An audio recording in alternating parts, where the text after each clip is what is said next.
అసలు job calendar. ఈ తెలంగాణ రాష్ట్రంలో ఉన్నటువంటి కాంగ్రెస్ పార్టీ సర్కారు ఏదైతే ఉందో జాబ్ క్యాలెండర్ రిలీజ్ చేయకపోవడము, అదేవిధంగా ఏప్రిల్లో వేస్తానని చెప్పిన జాబ్ క్యాలెండర్ కు ఇప్పటి వరకు దిక్కే లేదంట. దాని తర్వాత మే ఫస్ట్ వీక్ లో వేస్తానని చెప్పిన జాబ్ క్యాలెండర్ కి అయితే ఇప్పటి వరకు దాఖలాలు లేవట. కాబట్టి విద్యార్థులందరూ మూకుముడిగా ఈ రోజు ఇందిరా పార్క్ దగ్గరనైతే వాళ్ళైతే ధర్నా చౌక్ దగ్గర ధర్నా చేయడం అయితే జరుగుతుంది. జాబులు లేక, జాబ్ క్యాలెండర్ లేక నానా తిప్పలు, నానా కష్టాలు పడుతున్నారంట. నా పేరు లక్పతి నాయక్, ఉస్మానియా యూనివర్సిటీ. ఈరోజు మేము హలో నిరుద్యోగి చలో ధర్నా చౌక్ దగ్గర యావత్ తెలంగాణ మొత్తం నిరుద్యోగుల పక్షాన ఈరోజు మేము మహాధర్నా కార్యక్రమము నిరుద్యోగోత్కున్నాము. జాబ్ క్యాలెండర్ ప్రకారం విడుదల చేయాల్సిన 13 నోటిఫికేషన్లు జూన్ 2 తెలంగాణ దినోత్సవం సందర్భంగా ఖచ్చితంగా ఆ రోజు విడుదల చేయాలని మా యొక్క మనవి, మా యొక్క డిమాండ్. మేము శాంతియుతంగా ఈ రోజు ఇందిరా పార్క్ దగ్గర ధర్నా చేయాలనుకున్నాము. గవర్నమెంట్ గెలిచి కనీసం 2 సంవత్సరాలు అవుతుంది. గెలవక ముందు కాంగ్రెస్ ప్రభుత్వంలో ఊరే తిరిగి నిరుద్యోగులకు బస్ యాత్ర చేసి కాంగ్రెస్ ని గెలిపిస్తే అంటే మీకు నోటిఫికేషన్ ఇస్తున్నాం కదా, కావాలని మీరు ఇట్లా ధర్నా చేయవద్దు, అనవసరంగానే గవర్నమెంటే మాకు ఇచ్చేస్తుంది, అంటే మాకు మిస్గైడ్ చేస్తుంది, పక్కదారి పట్టిస్తుంది. ఇట్లాంటి కాకుండా మాకు నిరుద్యోగుల పక్షాన గవర్నమెంట్ కి ఏదైతే ఊరూరా తిరిగి బస్ యాత్ర చేసి గెలిపించినామో కాంగ్రెస్ ప్రభుత్వానికి, ఆ చిత్తశుద్ధి గవర్నమెంట్ ఉండి ఖచ్చితంగా మాకు జూన్ 2 రోజు 13 నోటిఫికేషన్లు రివైజ్ చేసి నోటిఫికేషన్ విడుదల చేయాలని తెలంగాణ పక్షాన నిరుద్యోగుల తరపున తెలంగాణ గవర్నమెంట్ కి శాంతియుతంగా ధర్నా చౌక్ నుంచి డిమాండ్ చేస్తున్నాము. సో మీరైతే శాంతియుతంగా ఈ ధర్నా చౌక్ దగ్గర అయితే ఇలాంటి కార్యక్రమం అయితే చేస్తున్నారు. సో ఇప్పుడు ఈ రాష్ట్ర ప్రభుత్వంలో కాంగ్రెస్ పార్టీ వచ్చి 1.5 సంవత్సరం కాలం అయిపోయింది కదా. సో మేము జాబులు అయితే వాళ్ళకి వేసినాము, ఏది 50,000 నుంచి 60,000 జాబులు అయితే వాళ్ళకి ఇచ్చినాము అనే చెప్తున్నారు. మరి దాని గురించి ఏమంటారు? మరి ఎవరికి ఇచ్చిండు? జాబ్ క్యాలెండర్ ఒక్క నిమిషం. తెలంగాణ కాంగ్రెస్ గవర్నమెంట్ వచ్చిన తర్వాత ఇచ్చిన నోటిఫికేషన్లన్నీ కేసీఆర్ గవర్నమెంట్ లో ఇచ్చిన నోటిఫికేషన్లే అవి. వాటికే రీనోటిఫికేషన్ ఇచ్చి 5ో 10ో పెంచుకుంటూ పోయి ఈయన సొంతంగా ఈయన ప్రభుత్వ హాయంలో ఆర్థిక శాఖ నుంచి ఒక్క ఫ్యూన్ ఉద్యోగమైన పర్మిషన్ ఇచ్చిందా? ఒక్క ఫ్యూన్ ఉద్యోగమైనా నిజమన్నా? ఒక్క ఫ్యూన్ ఉద్యోగం కూడా ఇవ్వలేదు తెలుసా? మరి ఇట్లాంటి ప్రభుత్వాన్ని విద్యార్థులు ఎందుకు గెలిపించుకున్నామంటే ఆనాడు కేసీఆర్ గవర్నమెంట్ నిరుద్యోగులను మోసం చేసింది కాబట్టి. అదే విధంగా కాంగ్రెస్ గవర్నమెంట్ వస్తే మాకైనా మంచి జరుగుతుంది. నేను నిజంగా చెప్పాలంటే నేను కాంగ్రెస్ ఓటు వేసిన. నేను కూడా ఒక విధంగా చెప్పాలంటే రేవంత్ రెడ్డి అభిమానినే నేను కూడా. ఎందుకంటే ఆ పరిసర ప్రాంతాల నుంచి వచ్చిన పర్సన్ ని నేను. అసలు నోటిఫికేషన్ ఇవ్వమంటే ఆల్రెడీ నోటిఫికేషన్ ఇచ్చేసాము. 1,60,000 ఎవరికి 1,60,000 కదా ఒక ఫ్యూన్ ఉద్యోగం. నీ సొంతంగా నీ ఆర్థిక శాఖ డిపార్ట్మెంట్ ఒక్కటైనా చూపియండి. దేనికైనా రెడీ మేము. వద్దని ఎవరు ధర్నాలు చేస్తాడయ్యా? నోటిఫికేషన్ వద్దని ఎవరు ధర్నాలు చేస్తాడు? ఎవడు దేనికైనా నోటిఫికేషన్ వద్దని ధర్నాలు చేస్తాడు? ఎందుకు డ్రామాలు కాదు. ఇగో మీరు ఒక రెస్పెక్టబుల్ చెప్తున్నాము, ఒక నిరుద్యోగ. నేను కూడా సరే, మీరు సలహా అనుకోండి, సూచన అనుకోండి, రిక్వెస్ట్ అనుకోండి, ఏమని అనుకోండి. మీరు ఒక గౌరవనీయ పొజిషన్ లో ఉన్నారు. అబద్ధాలు మాట్లాడొద్దబ్బా ఎవరైనా సరే. అబద్ధాలు ఎవరి 60,000 గవర్నమెంట్ ఎవరు ఇచ్చిర్రు? దేనికి ఇచ్చిర్రు? ఎవరిచ్చిర్రు? వాటికి ఎవరు పాత నోటిఫికేషన్ ఇచ్చిందా అని నువ్వు వచ్చి షోకేజ్లకి మీడియా డిస్ప్లే అవ్వడానికి నువ్వు లెటర్లు ఇస్తే సరిపోతుందా? ఇనిషియేటివ్ చేయి. ఆర్థిక శాఖ నుంచి పోయి నేను ఇంప్లిమెంట్ చేసిన ఇవి ఆర్థిక శాఖ ఆమోదం తెలిపింది ఇన్ని పోస్టులకి నేను ఇస్తున్నా. నోటిఫికేషన్ ఇవ్వు, అప్పుడు ఒప్పుకుంటాం మేము. పొలంలో ఎవరో విత్తనం నాటేస్తే తర్వాత పంట ఎవరికో చేతికి తేచుకొచ్చిన నా పంట చేతికి వచ్చిందా నేనే పండించిన అని చెప్పుకునే సిచ్యువేషన్ లో ఉన్నాడు రేవంత్ రెడ్డి. నిరుద్యోగుల ఐక్యత, నిరుద్యోగుల ఐక్యత, నిరుద్యోగుల ఐక్యత.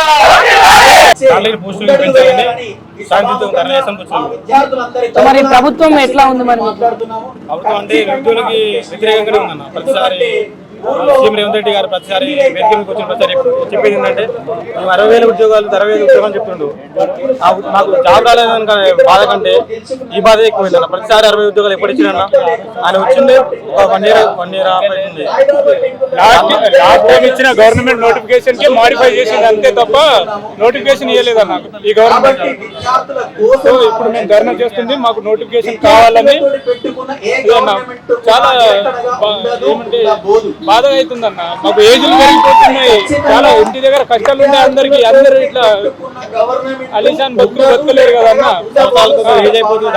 ఏజ్ అయిపోతుంది, ఆ కష్టాలు ఎప్పుడు గవర్నమెంట్ గుర్తించాలన్న. ఇవన్నీ ఇప్పుడు మేము ఇక్కడ ఖాళీగా కూర్చున్నాము, మాకు ఏం పనిపాటు లేదా? ఒక్కొక్కరికి ఒక్కొక్క ప్రాబ్లం ఉంటుందన్న. అన్ని గవర్నమెంట్ గుర్తించాలని మేము అందుకే ధర్నా చేస్తున్నాము. మరి ప్రభుత్వము మరి మిమ్మల్ని అసలు పట్టించుకోలేదన్న. నోటిఫికేషన్ వచ్చేది ఆల్రెడీ క్యాలెండర్ అని ఇంతకు ముందే ఇచ్చాడు. తర్వాత ఇప్పటిదాకా క్యాలెండర్ యాక్చువల్ గా ఏప్రిల్ లో నోటిఫికేషన్ వస్తుందని మేము వచ్చినాం. గత క్యాలెండర్ లో ఏప్రిల్ లో నోటిఫికేషన్ అని మేము వచ్చినాం అన్న. ఆ ఫీజు ఎంత? హాస్టల్ కి 6,000 ఫీజు అవుతుంది, స్టడీ హాల్ 2,000 అన్న. 8,000 ఎవరు ఇస్తారన్న? ఈ గవర్నమెంట్ ఇస్తుందా? ఏమన్నా పెంచుతుందా? ఇక్కడ ఏమన్నా ఫ్రీ హాస్టల్ పెడుతుందా? ఏం చేస్తలేదన్న. మరి గవర్నమెంట్ నుంచి మీరు లాస్ట్ క్యాలెండర్ వచ్చిందనే మేము అందరం ఇక్కడ ఉన్నామన్న. ఇంటి దగ్గర ఏదైనా పనులు చేసుకుంటా బతికినాం ఎన్ని రోజులు. ఇప్పుడు నోటిఫికేషన్ వస్తుంది, క్యాలెండర్ వచ్చిందనే మేము వచ్చినాం. ఇప్పటిదాకా ఆ క్యాలెండర్ గురించి ఒక జాబ్ లేదు, ఒక నోటిఫికేషన్ లేదు, ఏం లేదు అన్న. మరి మీరు ఎక్కడి నుంచి నల్గొండ. మరి అమ్మా నాన్న ఏం చేస్తారు? మరి ఇప్పుడు ఇక్కడ మీకు జాబులు రాక మీరు చదివిన చదువును ఎవరు గుర్తించక ఇంటికాడ నుంచి అమ్మా నాన్న డబ్బులు అయితే పంపిస్తున్నారు. సో ఈ పరిస్థితి ఇంతటి బాధాకరం ఏ విధంగా అనిపిస్తుంది? చాలా బాధాకరంగా అనిపిస్తుంది.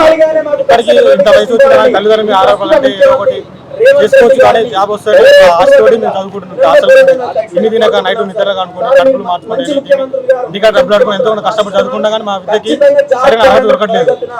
దాని అర్హత ఖచ్చితంగా ఈ ప్రభుత్వం ఇస్తుంది. మా ఆశతోటి ధరణకు వచ్చినాం. ఈ ఏజ్ లో ఇంటి దగ్గర డబ్బులు అడగాలంటే సిగ్గు అవుతుందన్న. మాకు ఎన్ని రోజులని మేము ఇట్లా ఇంటి దగ్గర డబ్బులు అడిగి ఎన్ని రోజులని చదువుకోవాలన్నా? అదే ఇప్పుడు గవర్నమెంట్ ఏమన్నా గుర్తిస్తే. మీ అమ్మ నాన్న ఏం చేస్తారు? ఫార్మర్ అన్న. మా ఏంటన్న 3 ఎకరాల భూమి ఉంది అంతే, ఏం లేదు ఇంటి దగ్గర. చదివిస్తున్నారు, అదే గొప్ప విషయం అనిపిస్తుంది కానీ మేము ఇక్కడ చదువుతూనే ఉన్నాం తప్ప పోస్టులు రావట్లేదు. సో ఇప్పుడైతే మనము ఎక్కడున్నామంటే ఇందిరా పార్క్ దగ్గర ఉన్నటువంటి ధర్నా చౌక్ దగ్గర ఉన్నాము. సో విద్యార్థులు చదివిన చదువుకు సరి అయినటువంటి జాబులు లేక, జాబ్ క్యాలెండర్ లేక, జాబ్ క్యాలెండర్ రిలీజ్ కాక గత ప్రభుత్వము 10 సంవత్సరాలు పరిపాలించి మాకు ఏం జాబులు ఇవ్వలేదు. అందుకోసమే ఇప్పుడు మేము కాంగ్రెస్ ను గెలిపించుకున్నాము. కాంగ్రెస్ ను గెలిపించుకున్నప్పటి నుంచి ఈ కాంగ్రెస్ ప్రభుత్వం కూడా మా విద్యార్థులకైతే అన్యాయం చేసి నడ్డి వీరగొట్టినట్టే చేస్తున్నది అని విద్యార్థులు అయితే వాపోతున్నారు. మరి ఈ యొక్క విద్యార్థుల యొక్క కష్టాలేంటివి, నిజానికి అసలు ఇలాంటి ధర్నాలు ఎందుకు చేయాలి, ఒక్కసారి విద్యార్థుల యొక్క గోడును మనమైతే తెలుసుకునే ప్రయత్నం చేద్దాం. అన్న నమస్తే అన్న. నమస్తే అన్న, ఎందుకన్నా మరి ఇంతగానము ధర్నాలు చేయడానికి, ఆందోళన చేయడానికి ఈరోజు ఇందిరా పార్క్ మీరు ఎందుకు రావడం జరిగిందంటారు?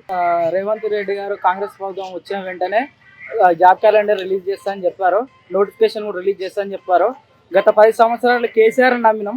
కేసీఆర్ నమ్మిన తర్వాత మీకు ఉద్యోగాలు ఇస్తాం, ఇంటికి ఒక ఉద్యోగం ఇస్తామని చెప్పినారు, అది ఇవ్వలేదు. ఇప్పుడు కాంగ్రెస్ని నమ్మినాం. కాంగ్రెస్ వచ్చిన తర్వాత జాబ్ క్యాలెండర్ రిలీజ్ చేసి మీకు ఏవైతే ఇప్పుడు ఖాళీగా ఉన్నాయో ఉద్యోగాలు అవన్నీ ఫిల్ చేస్తామని చెప్పారు రేవంత్ రెడ్డి గారు. ఇప్పుడు అది ఫిల్ చేయకపోవడం వలన మీ విద్యార్థులం అందరం వచ్చి ఇక్కడ ధర్నా చౌక్ దగ్గర రావడం జరిగిందన్న. గత ప్రభుత్వాన్ని ఎట్లాగైతే నమ్మినామో ఈ ప్రభుత్వాన్ని కూడా నమ్మినాం. ఈ ప్రభుత్వం కూడా ఇట్లనే ఇదే విధంగా నడుచుకుంటే మాత్రం విద్యార్థులు రాబోయే ముందు రోజుల్లో ధర్నా కూడా పెద్ద ఎత్తున జరుగుతాయని కూడా దీని ద్వారా ఉద్యమం ద్వారా తెలియజేస్తున్నాం అన్న. ఇప్పుడు కాంగ్రెస్ పార్టీ వచ్చి కాంగ్రెస్ ప్రభుత్వం గద్దెనెక్కి దాదాపుగా 1.5 సంవత్సరం కాలమైంది. వాళ్ళు రావగానే 50,000 నుంచి 60,000 ఉద్యోగాలు వేసినాము, ఉద్యోగాలు కల్పించినాము అని చెప్పారు కదా. ఎక్కడ వేసినారన్న? 50-60,000 ఎక్కడ వేసినారు చూపెట్టండి. వాళ్ళు గత ప్రభుత్వం ఏమైతున్నాయో అవి కొన్ని ఖాళీలు ఉన్నాయి కాబట్టి అవి ఫిల్ చేసినారు తప్ప వీళ్ళు వేసినట్టు ఎక్కడ లేదు. చరిత్ర చూపెట్టమని చెప్పండి. వాళ్ళు మాట అనగానే సరిపోదు కదా. విద్యార్థులకు కూడా తెలుసు కదా. ఇప్పుడు ఇంతమంది ఒక విద్యార్థి వచ్చి ఒక ఇన్స్టిట్యూట్ లో జాయిన్ అయ్యి నెలకు ఒక 5,000-6,000 హాస్టల్ రెంట్ పే చేసి ఇన్స్టిట్యూట్ లో పే చేసిన తర్వాత కూడా జాబులు ఇవ్వకపోవడం అనేది కూడా కరెక్ట్ కాదు కదన్నా. అక్కడ తల్లిదండ్రులు పంపిస్తున్నారు, మా కొడుకు జాబ్ కొడతారు, మా బిడ్డ జాబ్ కొడతారు, ఎట్లా చేస్తారని చెప్పేసి. ఇక్కడ పరిస్థితులు అయితే వాళ్ళకి తెలియదు కదన్నా. పరిస్థితులు కూడా గవర్నమెంట్ అర్థం చేసుకోకపోతే మరి గవర్నమెంట్ ఉంది ఎందుకన్నా? గవర్నమెంట్ ఉన్నది ప్రజల కష్టాలను, విద్యార్థుల కష్టాలను తెలుసుకోవడానికి గవర్నమెంట్ ఉన్నది కదా. మరి అలాంటప్పుడు గవర్నమెంట్ తెలుసుకోకపోతే గవర్నమెంట్ ఉన్నది ఎందుకు? సరే, మరి ఈ గవర్నమెంట్ ఇంతగానో ప్రశ్నించేవి ఈ విద్యార్థులే, మరి ఎందుకు ఓట్లేసి ఈ ప్రభుత్వాన్ని గెలిపించి? 10 సంవత్సరాల కేసీఆర్ ఉద్యోగాలు వేస్తాం, ఇంటికి ఒక ఉద్యోగం ఇస్తామని చెప్పేసి నమ్మించినాడు. రేవంత్ రెడ్డి గారు వచ్చినారు, మీకు పక్క మేము రాగానే జాబ్ క్యాలెండర్ రిలీజ్ చేసి మీకు నోటిఫికేషన్ రిలీజ్ చేసి ఏవైతే ఖాళీలో అతి తొందరగా మీకు పూర్తి చేస్తామని చెప్పినారు.